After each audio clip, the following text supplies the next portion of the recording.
وطني لإمارات الوفاء. الحمد لله رب العالمين والصلاة والسلام على سيد الأنبياء والمرسلين وعلى آله وصحبه أجمعين أما بعد. تو آج کا جو عنوان ہے وہ ہے The Problem of Evil، مسئلہ شر یا مسئلہ علم، جس کو ہم اردو میں مسئلہ علم کہہ سکتے ہیں.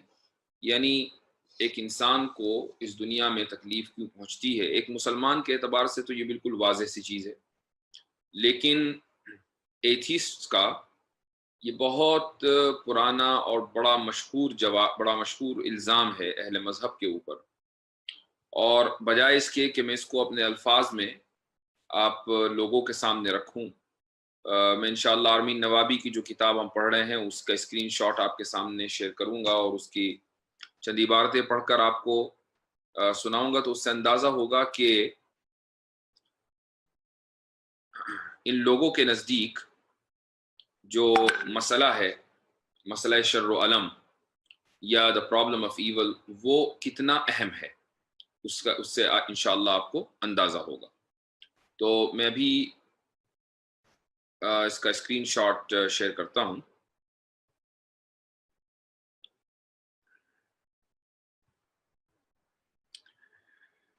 یہ ہے وہ کتاب، اور اس کتاب کا ہم ابھی چوتھا ہی چیپٹر پڑھ رہے ہیں.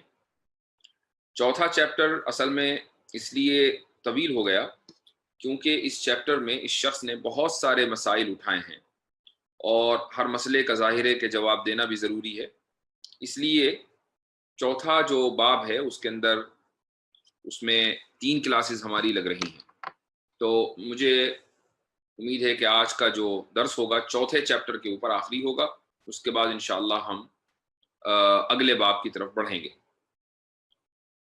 تو یہ کہتا ہے، جو ہائی لائٹڈ عبارت ہے میں اس کو پڑھ رہا ہوں، وہ یہ کہتا ہے کہ most religions claim an all-powerful, all-loving, benevolent deity.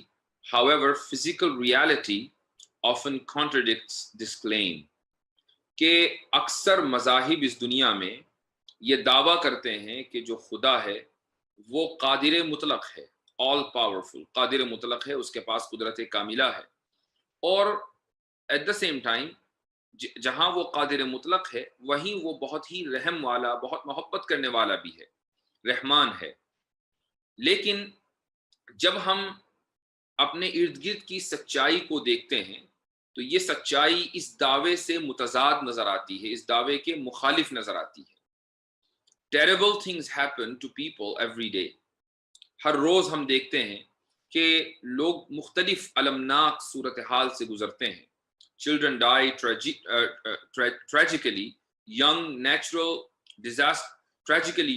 Natural disasters wipe out whole communities and people die from accidents and diseases. ہم یہ دیکھتے ہیں کہ بہت ہی غمناک انداز میں، المناک انداز میں بچے مرتے ہیں، اور نیچرل ڈیزاسٹرز یعنی طوفان اور زلزلے آتے ہیں جس سے پورے کے پورے علاقے تباہ ہو جاتے ہیں، اور لوگ حادثات میں اور بیماریوں میں مرتے ہیں. آج کل جیسے بیماری چل رہی ہے لوگ اس میں مر رہے ہیں. These do not suggest a righteous and compassionate God. ان چیزوں کو دیکھ کر یہ اندازہ نہیں ہوتا کہ اس کائنات کا کوئی اس کائنات سے محبت کرنے والا کوئی خدا موجود ہے. These suggest that God is either powerless, cruel or non-existent. ان چیزوں کو دیکھ کر یہ اندازہ ہوتا ہے کہ یا تو خدا کے پاس کوئی طاقت نہیں ہے، اور اگر ہے تو وہ خدا بہت زیادہ خوفناک ہے، وحشتناک ہے، ظلم کرنے والا ہے، یا یہ کہ خدا موجود ہی نہیں ہے. یہ جو آرگیومنٹ ہے اس کو میں آپ حضرات کے سامنے تھوڑا سا مزید وضاحت کے ساتھ رکھوں گا. ابھی آگے چلتے ہیں. وہ یہ کہتا ہے کہ worse still is the concept of hell. اس سے زیادہ جو بری چیز ہے وہ ہے جہنم کا concept. Where non-believers suffer in eternal torment simply for disbelieving in God. کہ جہاں جہنم وہ جگہ ہے کہ جہاں غیر مؤمنین محض اس لیے ان کو عذاب دیا جائے گا کہ وہ اللہ کے اوپر ایمان نہیں لائے. دیکھیے اس کا انداز، محض اس لیے عذاب دیا جائے گا کہ وہ اللہ پر ایمان نہیں لائے.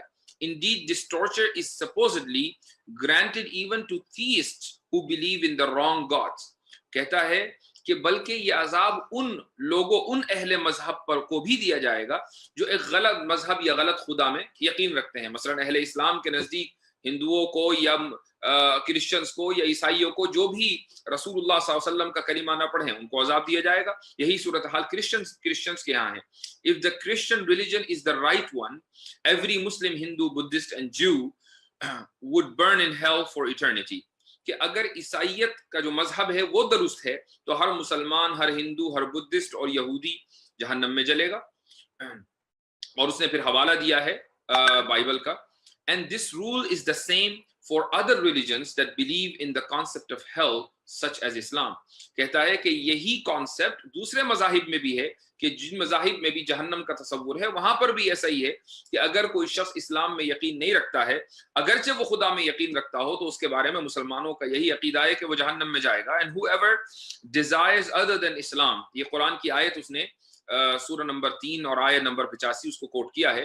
And whoever desires other than Islam as religion, never will it be accepted from him, and he in the hereafter will be among the losers. کہ جو شخص بھی اسلام کے علاوہ کسی دوسرے مذہب میں دلچسپی رکھے، وَمَن يَبْتَغِ غَيْرَ الْإِسْلَامِ دِينًا فَلَن يُقْبَلَ مِنْهُ، تو اس سے وہ مذہب کبھی بھی قبول نہیں کیا جائے گا اور آخرت میں وہ ان لوگوں میں ہوگا کہ جو خسارے میں ہیں، جو نقصان میں ہیں. اس طرح اس نے پھر مختلف آیتیں ذکر کی ہیں. قرآن کی آیت نمبر 4 سورہ نمبر 4 آیت نمبر 56 ہے، یا سورہ نمبر 5 آیت نمبر 72 ہے، سورہ نمبر 6 آیت نمبر 70 ہے، اور جس کے اندر عذاب کا یہ مختلف آگے تک کے یہ مختلف قرآن کی آیتوں کا حوالہ دیتا چلا گیا. ان آیتوں کے اندر عذاب کا تذکرہ ہے کہ اللہ سبحانہ و تعالیٰ کافروں کو عذاب دے گا، جہنم میں جلائے گا، بری ان کی کھالوں کو ادھیڑ دیا جائے گا. یعنی قرآن میں جگہ جگہ اس طرح کی آیتیں ہیں کہ جہاں جہنم کا تذکرہ ہے. تو اس کا کہنا یہ ہے کہ دنیا کے اندر تو عذاب ہے ہی، آخرت میں بھی عذاب ہونا ہے. تو اس سے یہ ثابت ہوا کہ جو خدا ہے جس کو ہم خدا تصور کیے بیٹھے ہیں وہ بہت زیادہ ظالم صفت ہے، جبھی تو وہ محض اس کی بات نہ ماننے کی وجہ سے لوگوں کو اس بری طریقے سے جہنم میں جلائے گا. کہتا ہے کہ an all loving God would surely not damn his children to an eternity of torture simply for being born into a culture that believes in the wrong deity, follows the wrong holy book, or attends the wrong type of church services. کہنے لگا، کہتا ہے کہ ایک وہ خدا کہ جس کو ہم الرحمن مانتے ہیں وہ کبھی بھی ہمیشہ کے لیے اپنے بندوں کو جہنم کی آگ میں نہیں جھونکے گا محض اس لیے کہ وہ بندہ ایک غلط کلچر میں پیدا ہو گیا، یا غلط خدا میں یقین رکھتا ہے، یا غلط کتاب کو پڑھ لیتا ہے، یا غلط چرچ میں چلا جاتا ہے. محض اس وجہ سے وہ ہمیشہ ہمیشہ کے لیے جہنم کی آگ میں جھونک دیا جائے. ایسا کیسے کر سکتا ہے کوئی بھی، خصوصاً جس کی صفت الرحمن ہو. تو یہ آگے کہتا ہے in a debate about morality and the Christian religion, Sam Harris points out the double standards in the idea of all benevolent God. When something good happens to a believer, believers often attribute that to God. When a disaster occurs, believers often explain that God's will is mysterious and cannot be comprehended by mortals. Sam Harris اور بہت بڑا ملحد ہے، وہ یہ کہتا ہے کہ جب بھی کوئی چیز اچھی ہوتی ہے تو اہل مذہب اس کو خدا کی طرف منسوب کر دیتے ہیں کہ یہ خدا نے کیا ہے. اور کوئی بھی اگر آسمانی آفت آ جائے یا کوئی مصیبت انسان کی زندگی میں آ جائے تو لوگ یہ کہنے لگتے ہیں کہ یہ انسان، یہ خدا نے تو کیا، لیکن خدا نے کیوں کیا ہے اس کی حکمت کو سمجھا نہیں جا سکتا. تو ایسے خدا کہ جس کی حکمت کو نہ سمجھا جا سکتا ہو، بھلا خدا کس کام کا، یہ ان لوگوں کا اعتراض ہے. اب یہاں سے آگے بڑھنے سے پہلے میں یہ چاہوں گا کہ ہم ان کے اعتراض کو اچھی طریقے سے سمجھ لیں. تو اس اعتراض کو سمجھنے سے پہلے، اور آج کا جو درس ہے وہ اسی کے اوپر ہے، یہ اعتراض چونکہ بہت مشہور ہے، بہت اہم ہے، اس لیے میں چاہوں گا اس کو آپ اتنی ہی توجہ سے سنیں جتنی توجہ سے آپ نے پچھلا درس سنا تھا. اور ایک چیز یہ بھی ہے کہ ہمارے درس میں ایک میرے بہت ہی عزیز کرم فرما ہیں، شریک رہتے ہیں اور ماشاءاللہ اپنے مشوروں سے بھی نوازتے ہیں، اور انہوں نے مجھے واٹس ایپ کے اوپر اپنے نوٹس بھیجے ہیں، یعنی وہ کس طریقے سے نوٹس لکھ رہے ہیں. تو وہ پورا درس باقاعدہ اس کو لکھتے ہیں کلر کوڈ کر کے کہ اگر اعتراض ہے تو اس کا کلر دوسرا ہے، پھر اگر جواب ہے تو اس کا کلر دوسرا ہے، اور اس جواب کے اندر اگر مختلف پوائنٹس ہیں تو ہر پوائنٹ کا کلر دوسرا ہے. تو ایک بہت زبردست ماشاءاللہ ان کا ایفرٹ ہے، اور میں نے ان سے کہا تھا کہ اس چیز کو میں انشاءاللہ کلاس کے دوران بھی ذکر کروں گا تاکہ اس سے بہت سے دیگر لوگوں کو ترغیب ہو. اور یہ ایک اچھا انداز ہے نوٹ لینے کا. اس میں یہ ہوتا ہے کہ جب آپ ایک نظر دیکھتے ہیں اپنی کاپی پر نوٹ بک میں تو پورا جو مبحث ہے، خصوصاً وہ مبحث اگر آپ سن چکے ہوں اور پڑھ چکے ہوں تو پورا مبحث آپ کے سامنے آ جاتا ہے. تو اس طریقے سے ماشاءاللہ وہ کر رہے ہیں. تو میں آپ سبھی لوگوں سے کہوں گا کہ کم سے کم ابھی اتنا وقت تو نہیں ہوتا کلاس کے دوران کہ آپ الگ الگ کلر میں لکھیں، لیکن یہ کہ آپ نوٹس ضرور لیں. تو میں اعتراض کو دہراؤں گا اور اس کے بعد پھر جواب دوں گا. جواب قدر طویل ہے، اس لیے ضروری ہے کہ آپ حضرات شروع سے لے کر آخر تک توجہ بنائے رکھیں تاکہ انشاءاللہ وہ اعتراض کا جواب جو ہے آپ کو سمجھ میں آ جائے آسانی کے ساتھ. لیکن اس اعتراض کو سمجھنے کے لیے سب سے پہلے تمہید سمجھ لیجئے تاکہ آپ کے ذہن میں کوئی کنفیوژن نہ ہو. دیکھیے دلیل جو ہوتی ہے، کوئی بھی دلیل دے، چاہے ہم دلیل دیں یا ملحد دلیل دے، وہ دو طرح کی دلیلیں ہوتی ہیں. آرگیومنٹ دو طرح کے ہوتے ہیں. ایک آرگیومنٹ کو کہا جاتا ہے تحقیقی دلیل اور دوسرے کو کہا جاتا ہے الزامی دلیل. تحقیقی دلیل یعنی جو ریسرچ بیسڈ آرگیومنٹ ہے، تحقیقی دلیل کا مطلب یہ ہوتا ہے کہ آپ کا جو آرگیومنٹ ہے وہ ایسے پریمیسز اور مقدمات کے اوپر ڈیپینڈ کرتا ہے کہ جو آپ کے نزدیک مسلم ہیں. یہ ضروری نہیں ہے کہ وہ آپ کے جو فریق مخالف ہے، جو دوسری پارٹی ہے، وہ بھی ان مسلمات کو یا ان مقدمات کو تسلیم کرے. تو مثلا جب ہم کوئی بھی دلیل قرآن کی آیت سے دیتے ہیں یا حدیث مبارک سے ہم دلیل پیش کرتے ہیں تو وہ دلیل تحقیقی ہوگی، وہ دلیل الزامی نہیں ہوگی. دلیل تحقیقی ہوگی. کیوں؟ اس لیے کہ وہ جو مقدمات ہیں یا جو بنیاد ہے اس دلیل کی، وہ بنیاد ہمیں تو قبول ہے لیکن ہماری مخالف پارٹی کو یا ہمارے مد مقابل کو قبول ہو یہ ضروری نہیں ہے. تو ایسی کسی بھی دلیل کو تحقیقی دلیل کہا جاتا ہے. اچھا، دلیل الزامی کس کو کہتے ہیں؟ دلیل الزامی وہ دلیل ہے کہ جو ایسے پریمیسز اور مقدمات کے اوپر ڈیپینڈ کرتی ہو کہ جو فریق مخالف کے نزدیک مسلم ہیں آپ کے نزدیک مسلم نہ ہو. مثلا آپ یہ کہیں کہ ٹھیک ہے اگر ہم نے تمہاری بات مان لی تو یہ جواب دو، تو اگر تمہاری بات ہم نے تسلیم کر لی تو یہ اعتراض ہوگا. تو کوئی بھی اعتراض جو فریق مخالف کی کسی بات کو تسلیم کر کے کیا جائے اس کو دلیل الزامی کہا جاتا ہے. یہ تمہید سننے کے بعد اب اس چیز کو یاد رکھیے کہ ملحدوں کے یہاں تحقیقی دلیل کا وجود ہی نہیں ہے. یعنی وہ کوئی بھی دلیل نہیں دے سکتے کہ خدا موجود نہیں ہے. ان کے ہاں جتنے بھی دلائل ہیں، جتنے بھی ان کے آرگیومنٹس ہیں، وہ سارے الزامی ہیں. یعنی وہ اس بنیاد وہ ہمارے یعنی اہل مذہب کے مقدمات کو تسلیم کرنے کے بعد ہیں کہ تھوڑی دیر کے لیے اگر ہم نے تسلیم کر لیا کہ خدا موجود ہے تو اس سے یہ پرابلم نکلتی ہے، تھوڑی دیر کے لیے ہم نے تسلیم کر لیا کہ خدا خالق ہے تو اس سے یہ پرابلم نکلتی ہے. تو ان کے یہاں دلیلیں الزامی ہی ہوتی ہیں، دلیلیں تحقیقی نہیں ہوتی. اب یہ جو پرابلم آف ایول ہے یہ بھی ان کا ایک آرگیومنٹ ہے، لیکن یہ آرگیومنٹ تحقیقی نہیں ہے، الزامی ہے. یعنی خدا کو موجود ماننے کے بعد انہوں نے یہ اعتراض ہم پر کیا ہے. اچھا، اعتراض کیا ہے؟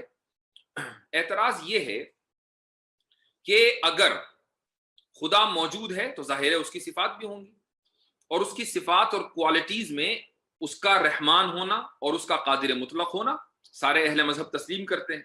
تو وہ یہ کہتے ہیں کہ خدا اگر الرحمن ہے، اگر وہ اتنا رحم والا ہے، اتنا مہربان ہے، اتنا محبت کرنے والا ہے کہ 170 ماؤں سے زیادہ محبت ہے اس کی اپنے بندوں کے لیے، تو اس دنیا میں کبھی بھی کسی کو کوئی مصیبت نہیں ہونی چاہیے، کوئی شر اس دنیا میں نہیں ہونا چاہیے، چاہے وہ آسمانی مصیبت ہو یعنی غیر انسانی نیچرل ڈیزاسٹر ہم جس کو ہم کہتے ہیں، یا کوئی روڈ ایکسیڈنٹ ہو، یا کسی کی موت ہو، یا کسی کی زندگی کے اندر کوئی مسئلہ ہو. اب آج کل یہ کرونا وائرس پھیلا ہوا ہے، یہ تو اگر اللہ رحمان ہے، اگر خدا رحمان ہے تو پھر کبھی بھی اس دنیا کے اندر کوئی شر یا کوئی برائی نہیں ہونی چاہیے، چونکہ وہ تو اپنے بندوں سے محبت کرتا ہے. کون ماں چاہے گی کہ اس کے بچے کسی پریشانی کے اندر مبتلا ہو؟ اور اگر وہ قادر مطلق ہے، وہ آل پاورفل ہے، قادر مطلق، تو اس کو اتنی قدرت ہونی چاہیے اور اختیار ہونا چاہیے کہ وہ اس دنیا کے اندر ہونے والے کسی بھی شر کے اوپر کنٹرول کر لے اور اس شر کو ختم کر دے. لیکن شر ہے، لیکن اس دنیا کے اندر شر موجود ہے، اس دنیا کے اندر الم موجود ہے، اس دنیا کے اندر تکلیف اور ایول موجود ہے. تو اس سے ثابت ہوا کہ یا تو اللہ کی خدا کی رحمت مکمل نہیں ہے یا اس کی قدرت مکمل نہیں ہے. اگر رحمت مکمل ہوتی تو کوئی بھی پرابلم کسی انسان کو نہیں ہو سکتی تھی، اور اگر مان لو کہ نہیں رحمت تو مکمل ہے لیکن اس کے باوجود پرابلم ہے، تو اس کا مطلب یہ ہوا کہ اس کے پاس اتنی طاقت اور اتنی قدرت نہیں ہے کہ وہ اس خرابی کو یا اس مصیبت سے اور اس شر اور علم اور رنج سے انسانیت کو نجات دے دے. تو یا تو وہ قادر مطلق نہیں یا وہ الرحمن نہیں اگر خدا موجود ہے. تو یہ ان لوگوں کا اعتراض ہے. اچھا، اس اعتراض کی مجھے امید ہے کہ یہ اعتراض سمجھ میں آ گیا ہوگا، زیادہ مشکل نہیں ہے. اب اس اعتراض کی دو بنیادیں ہیں. قبل اس کے کہ ہم جواب دیں، اس اعتراض کی دو بنیادیں ہیں اور ان میں سے ہر ایک بنیاد کا تفصیلی جواب ہے، تب جا کر اس کا مکمل جواب ہوگا. تو دو بنیادیں ہیں. پہلی بنیاد یہ ہے کہ خدا کی دو صفات ہیں، اس کا الرحمن ہونا اور اس کا قادر مطلق ہونا، اس کا بینیولنٹ مرسیفل ہونا اور اس کا آل پاورفل ہونا. یہ دو صفات ہیں. پہلی بنیاد تو یہ ہے. اور دوسری بنیاد یہ ہے کہ خدا نے اگر اس دنیا کے اندر شر کو جائز رکھا ہے، اس دنیا کے اندر اگر شر پیدا کیا ہے، اس دنیا میں مصیبتوں کو روا رکھا ہے، تو اس کی کوئی معقول وجہ، کوئی ریشنل ریزننگ، کوئی لاجیکل ریزننگ ہمیں کیوں نہیں بتائی؟ کیا ہمیں کچھ وجہ بتائی ہے کہ یہ مصیبتیں انسان کے اوپر کیوں آتی ہیں؟ تو یہ دو بنیادیں اس اعتراض کی ہیں کہ یہ اللہ رحمان ہے اور قادر مطلق ہے، پہلی بنیاد. اور دوسری بنیاد یہ ہے کہ اگر اس دنیا کے اندر اللہ نے شر پیدا کیا ہے، رنج اور علم روا رکھا ہے، تو اس نے کوئی معقول وجہ، کوئی ایسی لاجیکل ریزننگ سے ہمیں کیوں نہیں مطلع کیا، ہمیں کیوں نہیں بتایا کہ اس دنیا کے اندر مصیبت کیوں آتی ہے. یہ دو بنیادیں ہیں. میں ان دو بنیادوں میں سے ہر ایک کو ڈیبنک کروں گا انشاءاللہ. ہر ایک کا جواب دیا جائے گا. پہلی بنیاد کا جواب پہلے لیتے ہیں. دیکھیے، یہ جو میں نے شروع میں آپ کے سامنے ایک بات واضح کی تھی کہ دلیل دو طرح کی ہوتی ہیں، ایک تو تحقیقی دلیل ہوتی ہے، ایک الزامی دلیل ہوتی ہے. اور میں نے بتایا تھا کہ الزامی دلیل وہ ہوتی ہے جو آپ کی جو مخالف پارٹی ہے، جو اس کے مقدمات اور اس کے نظریات اور اس کی جو آئیڈیالوجی ہے اس کے اوپر وہ بیس کرتی ہے.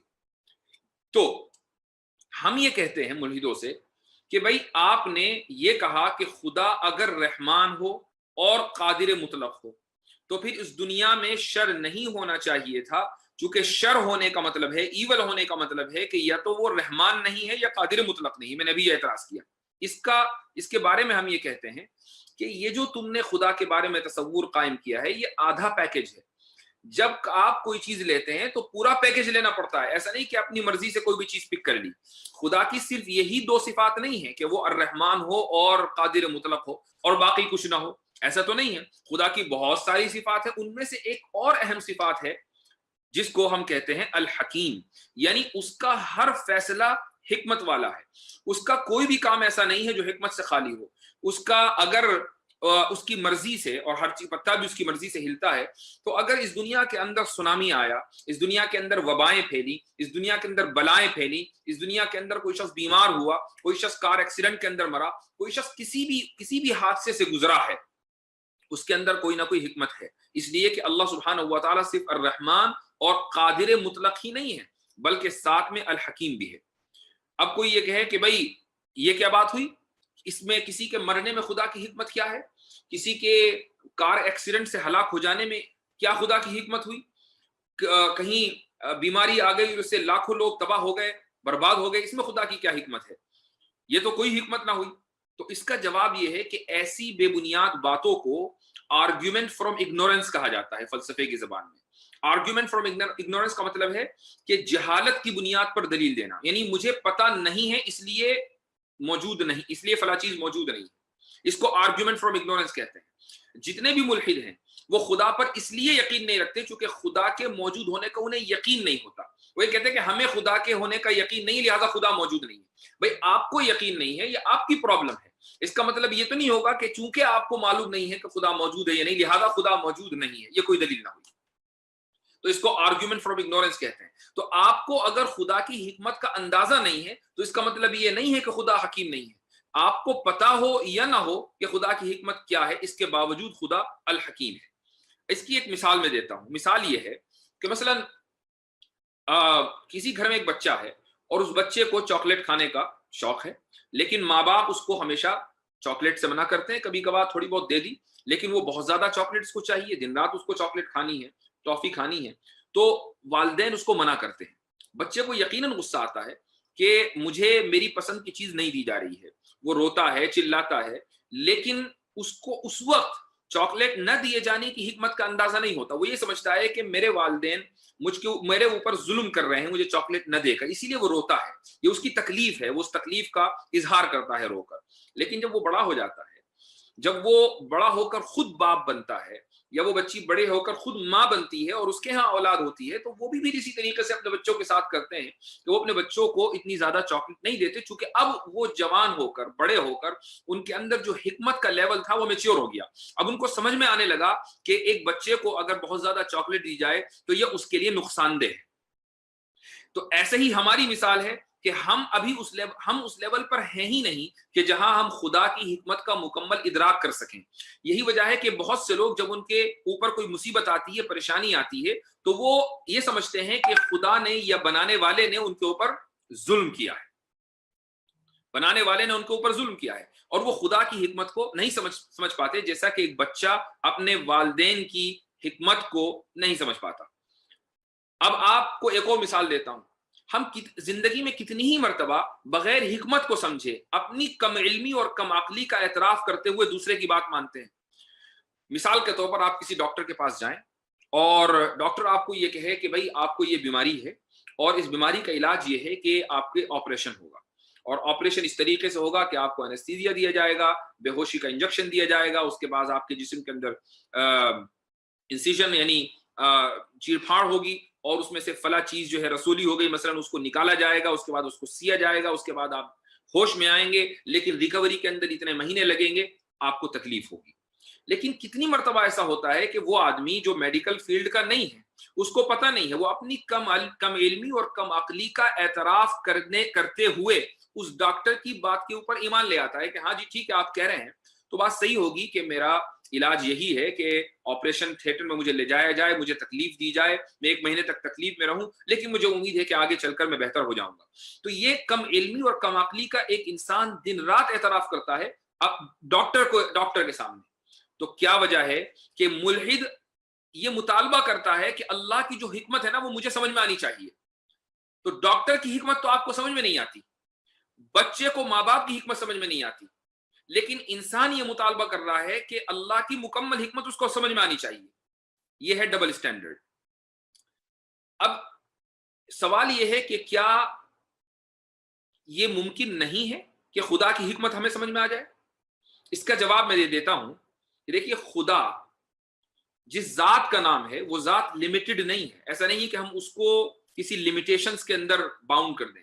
خدا کی جو ذات ہے وہ غیر محدود ہے، خدا کی ذات غیر محدود ہے، اس کی جس طرح ذات غیر محدود ہے اس کی صفات بھی غیر محدود ہے، تو اس کا جو رحم ہے وہ بھی لامحدود ہے، اس کی مرسی لامحدود ہے، اس کی محبت لامحدود ہے، یہ ساری کی ساری چیزیں غیر محدود ہیں۔ اسی طریقے سے اس کی حکمت بھی غیر محدود ہے، اس کا حکیم ہونا یعنی اس کے اندر جو وزڈم ہے وہ بھی غیر محدود ہے، اور ہماری جو عقل ہے وہ محدود ہے، ہم لوگ محدود ہیں، تو ہماری جتنی بھی صفات ہیں وہ سب کے سب محدود ہیں۔ تو اگر ہم محدود اور خدا غیر محدود، ہماری عقل محدود، خدا کی حکمت غیر محدود، تو ہماری محدود عقل میں خدا کی غیر محدود حکمت کیسے آ سکتی ہے؟ ہماری محدود عقل میں خدا کی غیر محدود مکمل حکمت کیسے آ سکتی ہے؟ اگر اس کی مکمل حکمت ہماری محدود عقل میں آ جائے تو پھر خدا کی حکمت بھی غیر محدود نہیں ہے، وہ بھی محدود ہوئی۔ جس طریقے سے ہماری عقل محدود ہے تو جو چیز بھی ہماری عقل کے اندر آ گئی وہ بھی محدود ہے، تو خدا کی حکمت محدود ہوئی، اور اگر خدا کی حکمت محدود ہوئی تو خدا محدود ہوا، اور ایسا خدا ہی کیا جو محدود ہو۔ تو یہ آپ اس طریقے سے اس کا جواب دیں گے کہ اگر کوئی ملحد یہ کہے کہ ٹھیک ہے چلو میں نے مان لیا کہ خدا حکیم ہے، لیکن اس کی حکمت مجھے سمجھ میں کیوں نہیں آتی؟ اس لیے سمجھ میں نہیں آتی کہ ہم محدود، خدا کی حکمت غیر محدود۔ اگر ہمیں خدا کی مکمل حکمت کا ادراک ہو جائے تو پھر خدا کی حکمت بھی محدود ہو جائے گی، جیسا کہ ہم لوگ لمیٹڈ ہیں، ہم لوگ محدود ہیں۔ اور اگر خدا کی حکمت محدود ہو جائے تو پھر خدا بھی محدود ہو جائے گا، اور وہ خدا ہی نہیں ہو سکتا جو محدود ہو۔ اس لیے ہم لوگ یعنی انسان خدا کی مکمل حکمت کا ادراک نہیں کر سکتے، لیکن اس کا مطلب یہ نہیں ہے محض اس لیے کہ ہم ادراک نہیں کر سکتے کہ خدا الحکیم نہ ہو۔ وہ الحکیم ہے اور اس کے ہر فیصلے کے اندر کوئی نہ کوئی حکمت ہے۔ اس کی ایک مثال دیتا ہوں میں آپ کو۔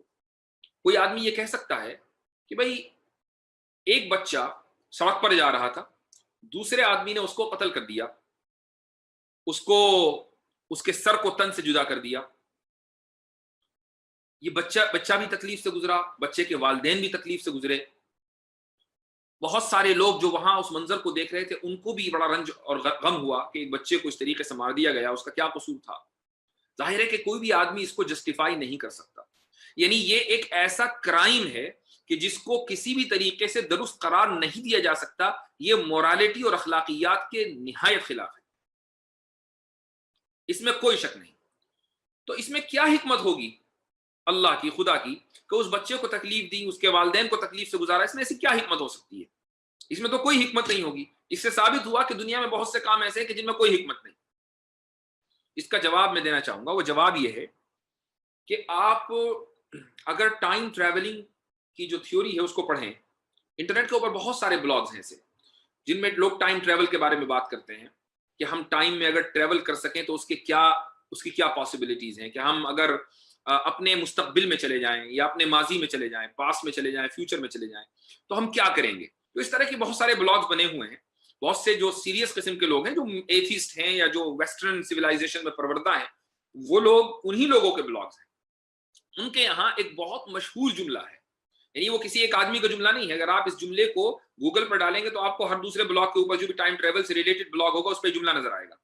وہ یہ کہ اگر میں ماضی میں چلا جاؤں، پاسٹ میں جا کر مجھے ہٹلر ملے بچپن میں، ہٹلر کا بچپن میں اس میں پہنچ جاؤں، تو میں تب بھی اس کو قتل کر دوں گا، چونکہ مجھے معلوم ہے، میں چونکہ یہاں اس 2020 سے گیا ہوں تو مجھے معلوم ہے کہ ہٹلر نے آج سے 70 سال پہلے کیا کیا تھا۔ لہٰذا اگر میں آج سے 100 سال پہلے ماضی میں چلے جاؤں اور مجھے ہٹلر چھوٹا بچہ مل جائے تو میں اس کو قتل کر دوں گا۔ کیوں قتل کر دیں گے بھائی آپ؟ یہ الگ بات ہے کہ آپ ابھی نہیں جا سکتے، بلکہ کبھی نہیں جا سکتے، لیکن سوال یہ کہ آپ کے دن میں یہ بات آئی کیوں کہ اگر ہٹلر مجھے چھوٹا بچہ مل جائے تو میں اس کو قتل کر دوں گا؟ یہ بات کیوں آئی؟ وہ اس لیے آئی کیونکہ آپ نے اس کے مستقبل کو دیکھا ہے۔ 2020 میں آپ نے یہ معلوم کیا، آپ نے خود بھی نہیں دیکھا بلکہ آپ نے سنا ہے کہ ہٹلر بہت ہی زیادہ ظالم انسان تھا اور اس نے لاکھوں یہودیوں کو قتل کیا۔ بہت اچھی بات ہے، کسی بھی انسان کو، چاہے وہ یہودی ہو کہ ہندو ہو کہ مسلمان ہو کہ عیسائی، اس کو ناحق قتل کرنا بہت برا ہے۔ تو آپ کو ہٹلر کے بچپن میں اس کو قتل کرنے کو جائز سمجھتے ہیں، اس لیے چونکہ ہٹلر بڑے ہو کر بہت ظالم حکمراں بنا۔ ایسے ہی اگر کوئی بچہ بچپن میں قتل ہو جائے تو اللہ تعالیٰ جانتا ہے کہ وہ بڑے ہو کر اس کو کیا بننا تھا، اس لیے اس بچے کے اوپر رحم ہوا۔ یہ اللہ کی حکمت ہے کہ وہ بچہ اسی بچپنے کے اندر وہ چلا گیا۔ ٹھیک ہے، وقتی طور پر تکلیف ہوئی، لیکن آگے جو وہ تکلیف اس کو ہوتی ہے وہ دوسروں کو تکلیف دے سکتا تھا، اللہ تعالیٰ نے اس کو اس تکلیف سے بچا لیا۔ یہ وہ حکمت ہے جس کا ہم ابھی ادراک کر پا رہے ہیں۔ اس کے علاوہ ہزاروں وہ حکمتیں ہو سکتی ہیں کہ جس کا ہمیں ادراک نہیں ہے، جس کا ہمیں علم نہیں ہے۔ لیکن ہٹلر کو قتل کرنا اس کے بچپن میں اس لیے روا ہے چونکہ آپ اس کے مستقبل سے واقف ہیں۔ اللہ تعالیٰ ہم میں سے ہر ایک کے مستقبل سے واقف۔ دیکھیے، اگر ایک تصویر ہو، آج جو تصویریں ہیں وہ میگا پکسلز کے اوپر ہوتی ہیں۔ اگر آپ کا جو کیمرہ ہے اس میں سیل فون میں، موبائل فون میں، تو کیا کہا جاتا ہے کتنے میگا پکسل کا کیمرہ ہے؟ تو کہتے ہیں جی 12 میگا پکسل کا کیمرہ ہے۔ تو یہ جو پکسلز ہیں اس سے مل کر ایک تصویر بنتی ہے۔ تو ہماری حیثیت کیا ہے کہ ہم اس تصویر کے ایک پکسل کو دیکھتے ہیں۔ اللہ تعالیٰ پوری تصویر کو دیکھتا ہے۔ اس پوری تصویر میں ملینز آف ملینز پکسلز ہیں، تو وہ یہ دیکھتا ہے کہ یہ بچہ پیدا ہوا، کہاں سے آیا، کہاں جائے گا، اس کا ماضی کیسا ہے، اور اگر وہ زندہ رہ گیا تو اس کا مستقبل کیسا ہے، اس کے علم میں اس نے اپنے علم اور حکمت کے مطابق جو فیصلہ کیا وہ ہو گیا۔ تو یہ اسی لیے شیخ الاسلام ابن تیمیہ رحمۃ اللہ علیہ بہت مشہور شخصیت گزرے ہیں، انہوں نے یہ بات لکھی ہے اور بالکل صحیح لکھی ہے کہ اللہ سبحانہ و تعالیٰ نے کوئی بھی شر اس دنیا میں جو ایبسلوٹ ایول ہو، مطلق شر ہو، پیدا ہی نہیں کیا۔ ہر شر کے اندر کوئی نہ کوئی خیر ہے۔ بعض مرتبہ وہ خیر اس دنیا کے اندر ظاہر ہو جاتی ہے، بعض مرتبہ وہ خیر اس دنیا کے اندر ظاہر نہیں ہوتی۔ تو خلاصہ کلام یہ ہے کہ ملحد کا یہ کہنا کہ اگر اللہ رحمان اور قادر مطلق ہے تو اس دنیا کے اندر شر اور مصیبت نہیں آنی چاہیے تھی، چونکہ اگر شر اور مصیبت آتی ہے تو اس کا مطلب یہ ہے کہ یا تو اللہ کی رحمت کامل نہیں یا اس کی قدرت کامل نہیں۔ قدرت اگر کامل ہوتی تو وہ شر روک لیتا۔ تو اس کا جواب یہ ہے کہ وہ رحمان بھی ہے اور وہ قادر مطلق بھی ہے، لیکن اس کی صرف یہی دو صفات نہیں ہے بلکہ اس کے علاوہ وہ الحکیم بھی ہے۔ اس کا ہر عمل اور اس کا ہر کام حکمت سے پر ہے۔ بظاہر ہمیں وہ ایسا لگتا ہے کہ اس کے اندر شر ہے، لیکن اس کے اندر بھی خیر کا پہلو ہے۔ لہٰذا یہ کہنا کہ اس دنیا کے اندر کوئی مصیبت آنی نہیں چاہیے تھی، وہ ہمیں لگتا ہے کہ مصیبت ہمارے لیے ہے، لیکن اس میں ہمارے لیے کوئی نہ کوئی خیر کا پہلو اور حکمت ہے، اور اس حکمت کا وہ مکمل حکمت ہمیں سمجھ میں آ جائے یہ ضروری نہیں ہے۔ یہ اس کا جواب میں ابھی ایک صاحب لکھ رہے ہیں کہ ہٹلر کے ساتھ بچپن میں ایسا کیوں نہیں ہوا، اگر اللہ چاہتا تو اس کو بچپن میں ہی مار دیتا۔ اس کا جواب میں آگے دوں گا انشاءاللہ۔ فی الحال ہم نے پہلی جو بنیاد ہے ہم نے اس کا جواب دیا۔ اب آئیے دوسری بنیاد اعتراض کی کیا تھی کہ اگر خدا نے اس دنیا میں شر کو، ایول کو روا رکھا ہے، جائز رکھا ہے، تو اس کی کسی معقول وجہ سے ہمیں کیوں نہیں بتایا؟ یہ بھی آرگیومنٹ فرام اگنورینس ہے۔ آرگیومنٹ فرام اگنورینس کا مطلب ہے کہ محض آپ کو معلوم نہیں، اس کا مطلب یہ نہیں کہ اس کی معقول وجہ موجود نہیں ہے۔ آپ جاننے کی کوشش کریں تو آپ کو معقول وجہ مل جائے گی۔ مثال کے طور پر سب سے پہلی وجہ، اگر اس دنیا کے اندر شر نہ ہو، بالکل کوئی پرابلم نہ ہو، تو انسان کبھی بھی خیر کو انجوائے نہیں کر سکتا۔ بھائی جہاں اگر کسی کو معلوم ہی نہ ہو غربت کیا ہے، کسی کو معلوم نہ ہو، نہ یہ کہ وہ خود کبھی غریب ہوا ہو بلکہ اس نے کبھی غربت دیکھی نہیں، تو اس کو امیر ہونے کا وہ کیا انجوائے کر سکتا ہے؟ امیر ہونے کا اس کے دل میں امیر ہونے کا جو جوائے ہے، جو اس کی لذت ہے امیر ہونے کی، یا اس کا جو ایک جو مرتبہ ہے، جو سٹیٹس ہے، وہ جب ہی آئے گا نا جب سامنے وہ اپنے ارد گرد غربت دیکھے گا۔ وہی دیکھے گا بھائی فلاں آدمی جو ہے اس کے پاس تو ایسی گاڑی نہیں ہے اللہ نے مجھے، یا میرے پاس لگژری گاڑی ہے، اب وہ اس کو انجوائے کرے گا۔ ایک قاعدہ ہے فلسفے میں اور عربی میں اس کو کہتے ہیں وَبِالْأَضْدَادِ تَتَبَيَّنُ الْأَشْيَاءُ، وَبِالْأَضْدَادِ تَتَبَيَّنُ الْأَشْيَاءُ، کہ جب آپ کسی چیز کا اپوزٹ دیکھتے ہیں تبھی وہ چیز کلیئر ہو کر سامنے آتی ہے۔ اگر روشنی نہ ہو تو پھر اندھیرا پن ہونا ہمیں پتہ نہ چلے۔ اگر ساری دنیا میں اندھیرا ہی رہتا تو پھر اندھیرا ہمارے لیے ایک نارمل چیز ہوتی، ہمیں روشنی کی اہمیت کا اندازہ ہی نہیں ہوتا۔ تو اندھیرا بھی ہے، روشنی بھی ہے۔ اندھیرا ہونے کی وجہ سے ہمیں روشنی کی اہمیت کا اندازہ ہے۔ اگر صرف روشنی ہی رہتی تو ہمیں روشنی کی اہمیت کا اندازہ نہیں ہو سکتا تھا۔ تو ایسے ہی اس دنیا کے اندر مصیبت بھی ہے، شر بھی ہے اور خیر بھی ہے۔ شر اس لیے ہے تاکہ ہمیں خیر کے خیر ہونے کا پتہ چلے، ہم اس خیر کو انجوائے کر سکیں۔ پہلی وجہ تو یہ ہے۔ دوسری وجہ یہ ہے کہ اللہ تعالیٰ نے اس دنیا کے اندر شر اور علم کو اس لیے الاؤ کیا ہے، اس لیے روا رکھا ہے تاکہ انسان کے اندر اچھائیاں پروان چڑھیں، ہمارے اندر اچھائیاں پروان چڑھیں۔ مثال کے طور پر اگر اس دنیا میں مجھے یہ بتائیے کہ کسی کو کوئی تکلیف نہ ہو تو کیا صبر کی ضرورت ہوگی؟ صبر ایک اچھی کوالٹی ہے، تو صبر کرنے کی ضرورت ہی نہیں ہے، کیونکہ کوئی تکلیف ہی نہیں ہے۔ صبر تو تکلیف پہ ہوتا ہے نا۔ تو اب اگر تکلیف نہ ہو تو ایک اچھی کوالٹی ایک انسان کی کہ جو ایک انسان کو انسان بناتی ہے، جانور سے اس کو ممتاز کرتی ہے۔ دیکھیے جانور کے اندر صبر نہیں ہے، جانور میں کوئی صبر نہیں ہے۔ اگر اس کو بھوک لگی ہے اور سامنے کھانا ہے تو اس سے زیادہ خود غرض کوئی چیز نہیں ہے۔ وہ اپنے جو جانور کے جو کنبے کے ہوں گے ان کو چھوڑ کر وہ کھانے کے اوپر جھپٹا مارے گا، اس کے یہاں صبر نہیں ہے۔ انسان کے اندر صبر ہے اور اس طریقے سے انسان کو جانور سے ممتاز کر دیا گیا۔ تو اگر ملحد جانور بنا رہنا چاہتا ہے تو وہ اس کی خواہش ہے، وہ بنا رہے، لیکن ایک اہل مذہب کے اوپر ماننے والا وہ ایک انسان بننا چاہتا ہے، اس کے اندر انسانیت کی کوالٹیز آئیں، وہ اس کی خواہش یہ ہے، اور انسانیت کی کوالٹیز میں ایک کوالٹی صبر ہے۔ تو اگر اس دنیا کے اندر مصیبت کبھی نہ ہو تو کبھی بھی صبر کی ضرورت نہ پڑے تو کوئی بھی آدمی صابر ہو ہی نہیں سکتا۔ اچھا، اگر کسی آدمی کو کوئی تکلیف نہ ہو تو مجھے بتائیے کہ کیا کبھی ہمارے اندر رحمت کی صفت پروان چڑھ سکتی ہے؟ بھائی ہم سامنے والے کے اوپر رحمت کا اظہار، سامنے والے کے ساتھ ہمدردی کا اظہار جبھی کرتے ہیں نا کہ جب سامنے والا کسی مصیبت میں ہو۔ کسی کے ساتھ ہمدردی کرنا، کسی کے ساتھ کسی کے اوپر مہربانی کرنا، کسی پر مہربان ہو جانا، یہ اچھی صفات ہیں، لیکن ان کی ضرورت کب پڑتی ہے؟ ان کی ضرورت اس وقت پڑتی ہے جب سامنے والا کسی پریشانی میں ہو۔ اگر سامنے والا کسی پریشانی میں نہیں ہے تو آپ کو اس سے سمپتھی کرنے کی ضرورت ہی کیا ہے؟ اگر سامنے والا کسی تکلیف میں نہیں ہے تو آپ کو مہربان ہونے کی ضرورت ہی کیا ہے؟ مہربان ہونا اور ہمدردی کرنا یہ اعلیٰ انسانی اخلاق ہیں۔ اگر مصیبت اور شر نہ ہو تو ان اعلیٰ انسانی اخلاق سے انسانیت محروم ہو جائے گی۔ ایسے ہی اللہ تعالیٰ نے اس دنیا کے اندر شر کو اس لیے بھی رکھا ہے تاکہ اللہ کی بہت ساری صفات میں سے کچھ صفات کا انسان کو اندازہ ہو سکے کہ اللہ تعالیٰ کی وہ صفات بھی ہیں۔ مثلا اگر کوئی آدمی کبھی بیمار نہ ہوتا ہو، ٹھیک ہے، بیمار ہونے کے بعد اس کو دوا بھی لینی چاہیے، لیکن یہ کوئی ضروری تو نہیں ہے کہ آپ دوا لیں اور آپ ہر حال میں ٹھیک ہو جائیں۔ بہت سی مرتبہ ایسا ہوتا ہے کہ انسان دوا لیتا ہے لیکن ٹھیک نہیں ہوتا، وہ ڈاکٹر بدلتا ہے پھر دوا لیتا ہے، ٹھیک نہیں ہوتا، وہ ڈاکٹر بدلتا ہے پھر دوا لیتا ہے، وہ ٹھیک نہیں ہوتا، یہاں تک کہ وہ دعا مانگتا ہے، اللہ تعالیٰ سے رجوع کرتا ہے کہ اللہ تعالیٰ مجھے شفا دے، اور اللہ پھر اس کو صحیح ڈاکٹر کے پاس اس کی رہنمائی کرتا ہے، وہ اس ڈاکٹر کے پاس جاتا ہے، اس سے دوا لیتا ہے، اس کو شفا ہو جاتی ہے۔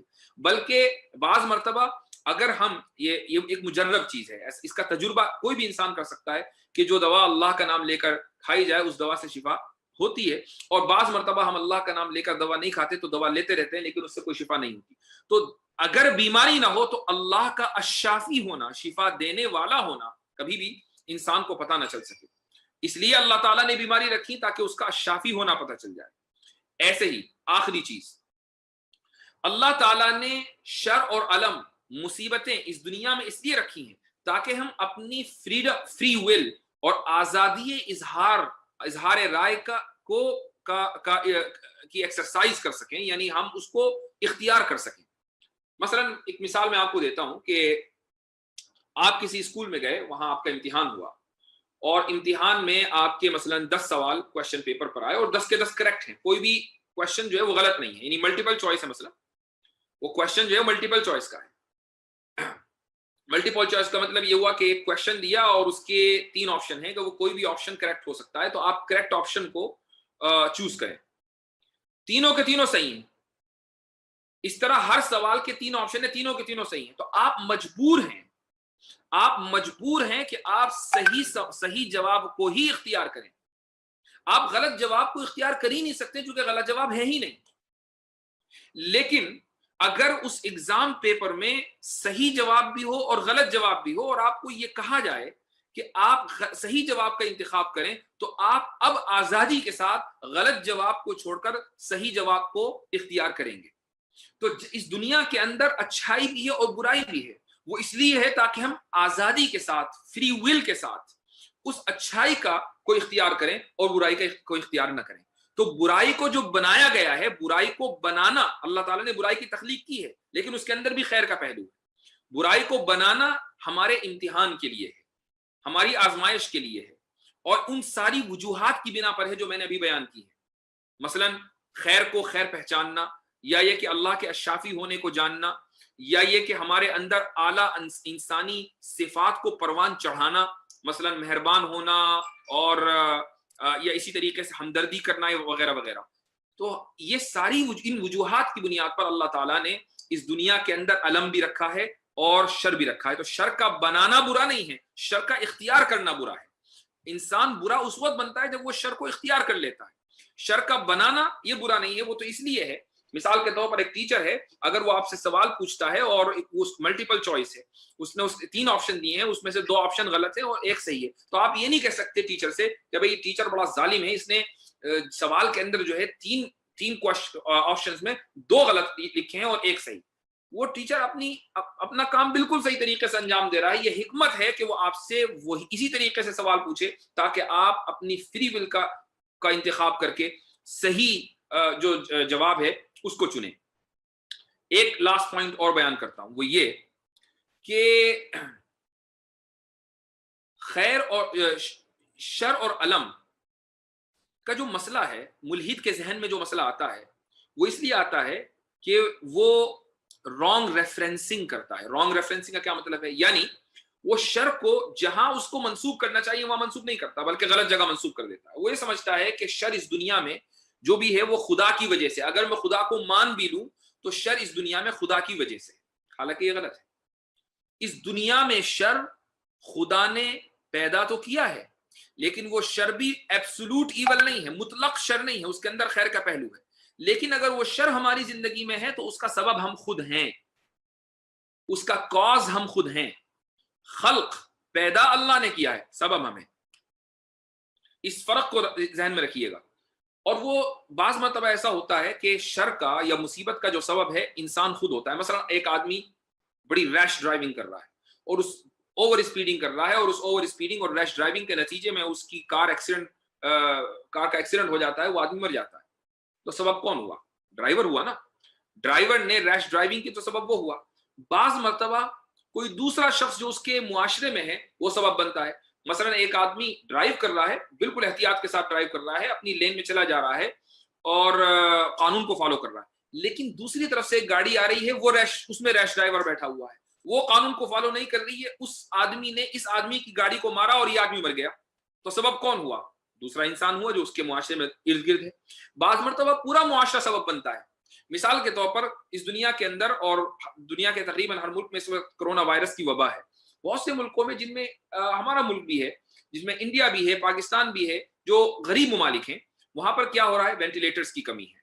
بھائی وینٹیلیٹرز کی کمی کیوں ہے جناب؟ صحت کا جو ہیلتھ کا جو معیار ہے وہ بہت گرا ہوا ہے. ہاسپٹلز کی بڑی کمی ہے. بھائی کیوں کمی ہے ہاسپٹلز کی؟ ہیلتھ کا معیار کیوں گرا ہوا ہے؟ کیا ڈاکٹروں کی کمی ہے؟ کیا لوگوں نے پڑھنا چھوڑ دیا؟ نہیں, حکومت نے ہاسپٹلز نے بنائے نہیں ہے, حکومت نے ہیلتھ کیئر میں اتنا انویسٹ کیا نہیں ہے. کیوں نہیں کیا؟ حکومت کو ٹیکس ملتا ہے, اربوں خربوں روپے کا ان کا بجٹ ہے. وہ اس لیے کہ چونکہ ان کے اندر کرپشن ہے, حکومت کرپٹ کر کے آدھا پیسہ کھا جاتی ہے, لہٰذا جو ہاسپٹلز میں لگنا چاہیے, وینٹیلیٹرز پہ لگنا چاہیے, وہ پیسہ نہیں لگ رہا ہے. تو اب اس شر کا, اس لیے لوگ مر رہے ہیں. وینٹیلیٹرز نہ ملنے کی وجہ سے بہت سے لوگ مر رہے ہیں. کیوں مر رہے ہیں؟ ہیلتھ کیئر کا نظام ناقص ہونے کی وجہ سے. اس سے ثابت ہوا کہ جو سبب ہے اس مصیبت کا وہ پورا کا پورا معاشرہ, پوری سوسائٹی ہے. اس سوسائٹی کا کرپٹ ہونا ہے. تو جب بھی ہم دیکھیں کہ اس دنیا میں مصیبت ہے, اس مصیبت کا یا اس شر کا جو کاز ہے وہ انسان خود ہے, چاہے وہ خود ہو یا اس کے ارد گرد کے لوگ ہوں یا اس کا پورا معاشرہ ہو.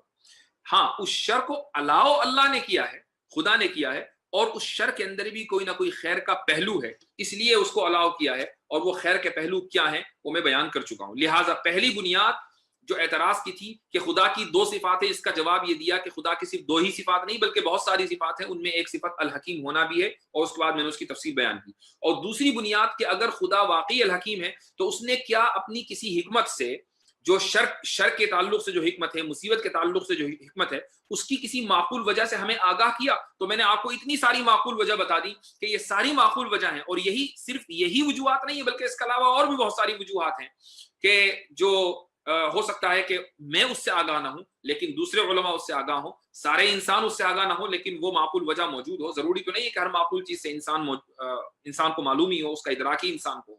تو یہ اس اعتراض کا جواب ہے. لہٰذا یہ کہنا کہ خدا یا تو رحمت, اس کی رحمت کامل نہیں یا اس کی قدرت کامل نہیں, یہ اعتراض مکمل بے بنیاد ہے, اور اس اعتراض کا اس طریقے سے آپ جواب دے سکتے ہیں. بیچ میں سوال کیا تو میں نے کہا تھا کہ میں انشاءاللہ اس کا جواب دوں گا کہ ہٹلر جو ہے وہ بڑے ہو کر ظلم کرے گا تو خدا نے اس کو بچپن میں ہی کیوں نہیں مار دیا. اس کا جواب آپ کو سمجھ میں آ گیا ہوگا کہ شر کسی نہ کسی خیر کی وجہ سے ہوتا ہے. اور ظاہر ہے کہ اگر ہٹلر نے لاکھوں لوگوں کو قتل کیا, میں اس کے کسی کام کو یہ نہیں کہہ رہا ہوں, جسٹیفائی نہیں کر رہا ہوں, ایک شر ہے, لیکن اس کے مقابلے میں جو خیر ہے وہ ہمیں سمجھ میں آئی, اور اس کی ساری وجوہات میں نے بیان کر دی. اس کی ساری وجوہات ہم نے بیان کر دی کہ شر ہونا کیوں ضروری ہے. اس لیے ہٹلر کا ہٹلر ہونا بھی ضروری تھا, اس لیے اس ہٹلر کا ہٹلر ہونا بھی ضروری تھا تاکہ دنیا اس شر کو جانے اور خیر کو پہچانے. تو یہ آپ کے اس اعتراض کا یا سوال کا جواب ہے. جزاکم اللہ خیر الجزاء وآخر دعوانا ان الحمد للہ.